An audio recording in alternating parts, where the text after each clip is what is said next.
سبحان اللہ۔ جناب صادق معزز اساتذہ کرام و دیگر میرے ہم سب ساتھیوں، السلام علیکم ورحمۃ اللہ تعالیٰ وبرکاتہ۔ آج میرا موضوع ہے عورت کا پردہ کرنا فرض ہے۔ عورت کا پردہ کرنا فرض ہے، آپشن نہیں کہ کرے یا نہ کرے۔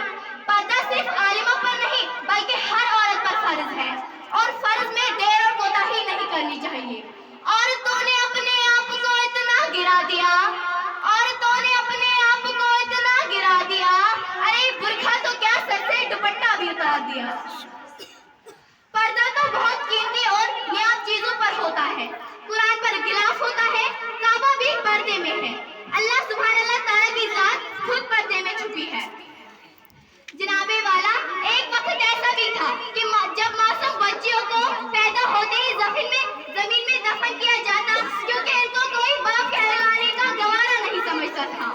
عورت کو پاؤں کی جوتی شرم و حیا کی کمزوری سمجھ جاتی تھی۔ لشکر بھی تمہارا ہے، قانون بھی تمہارا ہے، لشکر بھی تمہارا ہے، قانون بھی تمہارا ہے، تم جھوٹ کا سچ لکھ دو، اخبار بھی تمہارا ہے۔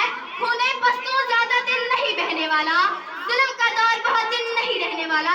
ان اندھیروں کا جگر چیر کے نور آئے گا، ان اندھیروں کا جگر چیر کے نور آئے گا، تم ہاتھ سے آتا ہو موسیٰ بھی ضرور آئے گا۔